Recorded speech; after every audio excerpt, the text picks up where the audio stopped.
Fuck That Sunshine by Ena Nikko. Sup you all, it's me Ena here coming back to you with my second episode. And yep, I am super glad that I'm surprisingly still doing this. Also, I love preparing for this.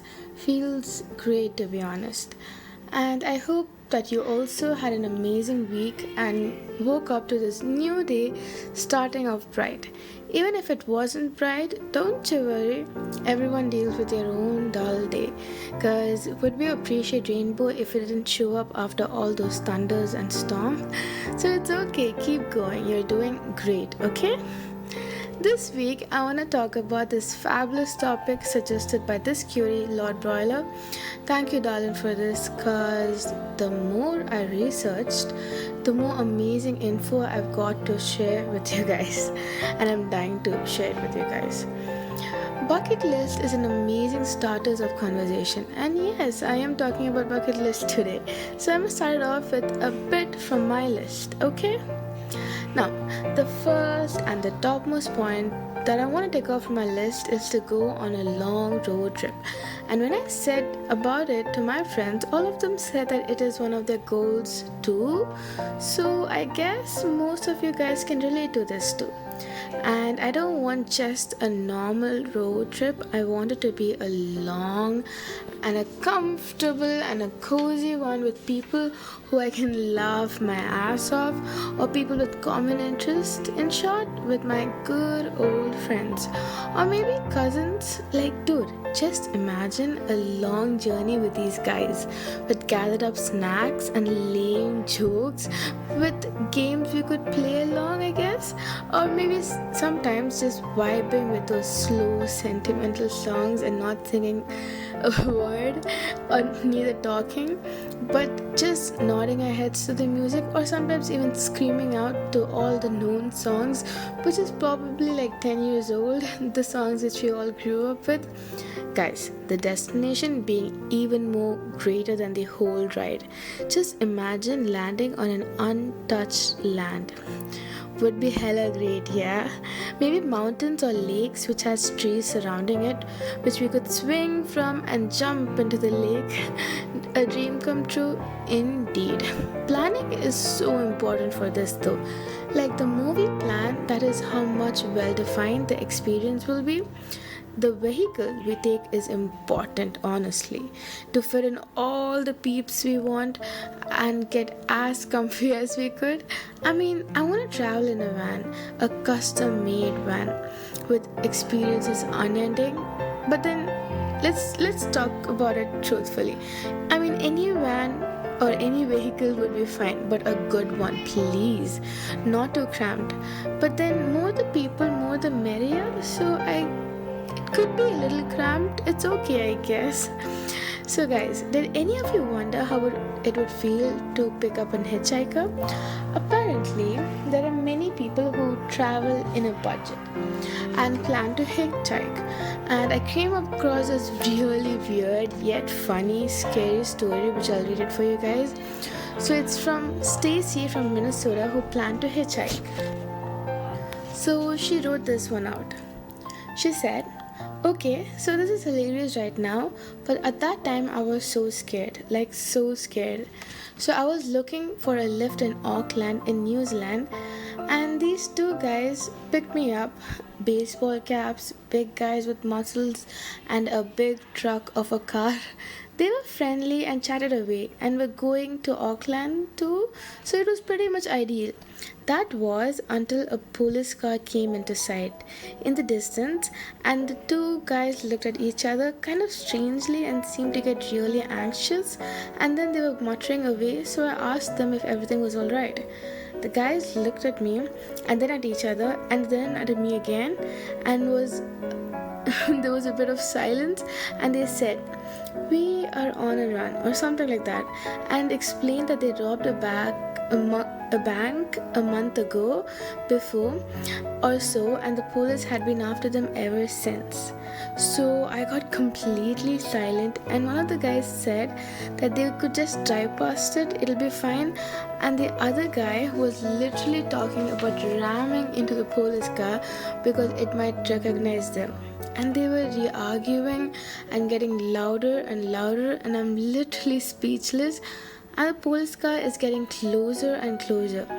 They are full on screaming at each other, and in the end, they just drive past the police car slowly and wave at them and then started howling with laughter, both of them. They turn around and were like, "We got you there, only joking." And my heart was racing. I was scared to death. We actually stayed in touch though. Well, Stacy, that was a roller coaster of emotion it blessed you with. Imagine me in that situation. I would have totally beat my pants off.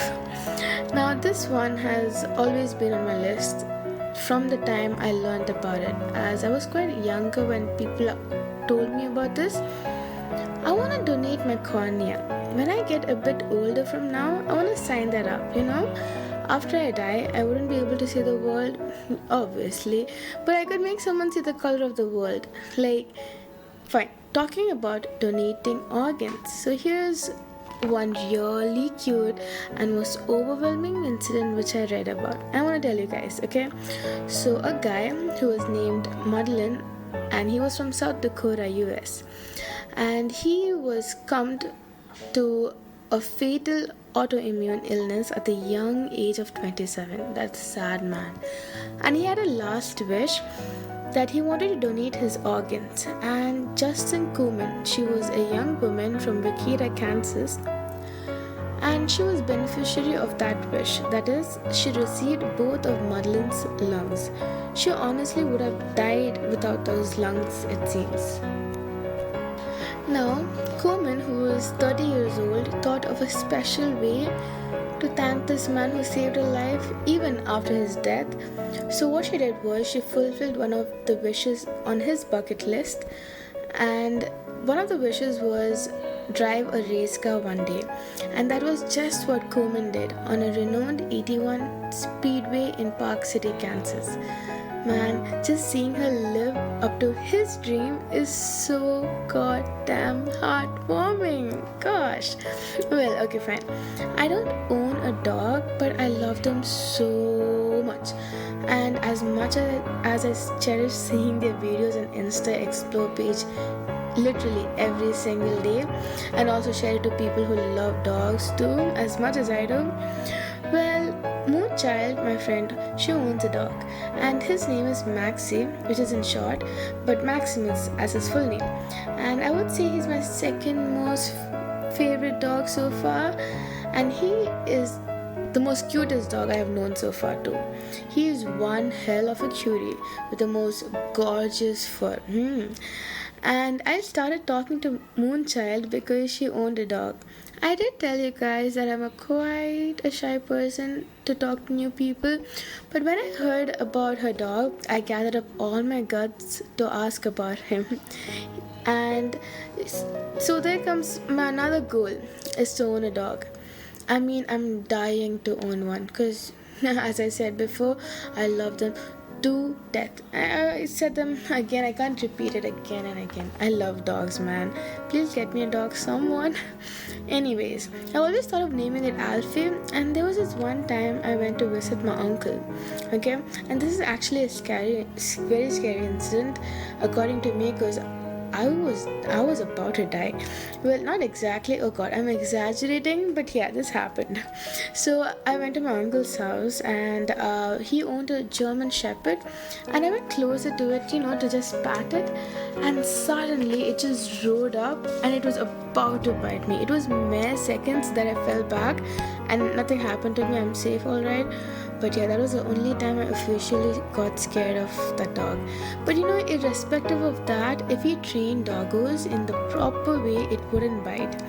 And also that doggo, my uncle's dog, it was just adopted. Well, it did grow up to be a sweet one, so it's okay. So guys, talking about dogs, I came across this another wonderful story and I'll tell you guys about it, okay? So, DJ Neil Rodriguez, okay, he's from New York, and he had a dog, and his dog name was Poe. Okay, and he was his faithful companion also, yeah, as you know. But then the sad thing was his dog was diagnosed with cancer, and what did Neil do was he composed a bucket list for the dog, comprising of every places that everyone should visit in the US, and he took off with a sidecar and an IV drip for Poe's daily infusions.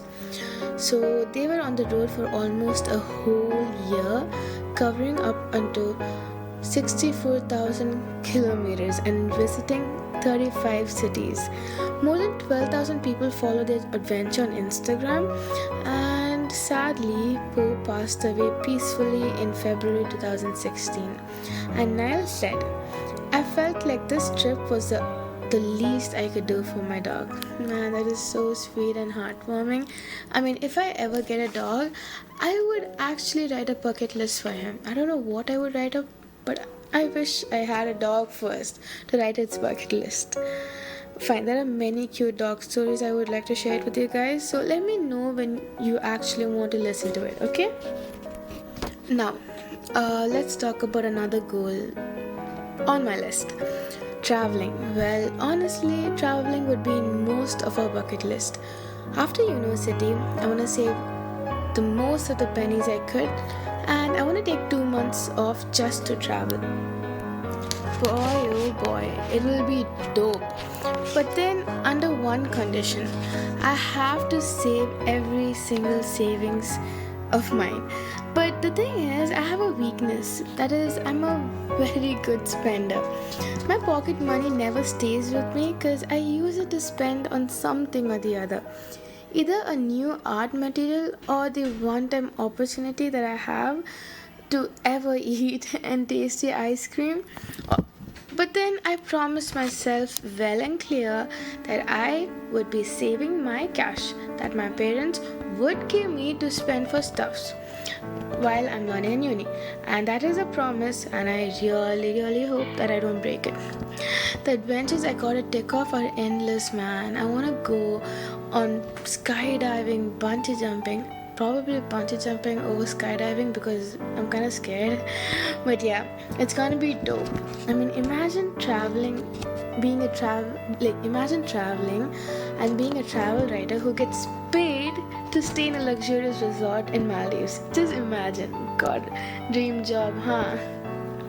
And guys, if you want to see travel videos and travel vlogs, I'll 101% recommend you guys of a YouTube channel called Kira and Neat.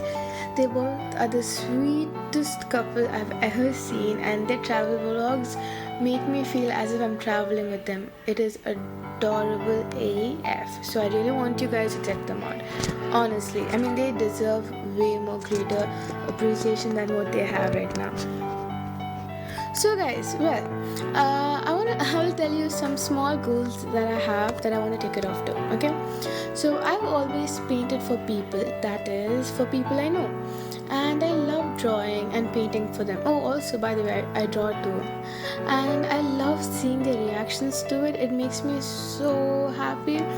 But then I've never sold my paintings to anyone. And I don't intend to sell paintings to the one I know of. But then I want to sell paintings to a stranger or to someone I don't even know. It'll be nice if they don't know me personally but still loved my art. Like whenever I do something artsy, usually my fam and my friends compliment it by saying it's nice, blah blah blah. I mean, they could be just too sweet to me, but then I'm not really sure, so it'd be great if someone is really inspired by my artwork. Plus, if it's someone who I don't know of. Also guys, the goals that I've talked about, you guys, most of them are ideal goals which most of the people are expected to have. But guys, I just want to convey to you guys that it is okay to have weird goals. I mean, one of my fellow buddies, she has this goal which is literally to drink salt water at 3 a.m. Makes no sense, I know. But then it's her list. Can we judge? Nope, we can't. So yeah, have the most interesting or the most stupidest things in your list. Because guys, it is your list after all. Don't worry about people's judgment because judging people are stupid anyways. Well, I saw some weird ass goals in BuzzFeed's post and I would like to say to you guys, okay? So one of them is I want to go to Starbucks and wait until they call someone's name and then stand up and say I volunteer and walk up away with your coffee. And guys, let's be honest, I would actually not, I wouldn't mind doing this. I'm serious. And yeah, there's this one other person who said this. I want to eat a tarantula from an Amazon rainforest. Like actually travel to Brazil, find a tarantula, roast it over fire like a marshmallow and eat it. Man, that's bizarre. Like hell yeah, you go brother. So add in some weird ass goals in your list. Now guys, as I said in the last epi for weekly goals, I really hope you guys learned how to do a CPR and learned how to relieve a choking person. Because it is important to know you all, really important. Honestly, it was up my bucket list and I'm so glad that I ticked one off. So yeah, this week I want you guys to write a bucket list, and even if you don't have one, you can write it up, and if you have one, well, add at least 5 more items, something small or something huge, it doesn't matter. So yeah, this week's goal, it's not a hard one, yeah, so I bet you all will do it. Now for the songs of the week, I want you all to hear Dwelly, Love is Scary featuring Emilia, and Side Effects by Stray Kids, and Smiling When I Die by Sasha Sloans. I love these songs equally. You all have a week to hear them all. So yeah, take your time and hear it patiently, and I love these 3 songs and I really hope you guys love it too. And guys, also for this week's quote, I would like to say you all, it's from a book, The Lost Hero, which says, but beauty is about finding the right fit, the most natural fit to be perfect. You have to feel perfect about yourself. Avoid trying to be something you're not. So guys, that's it for this week's episode. It's me, Ena Nikko, signing off. Have a blessed week ahead. Bye-bye.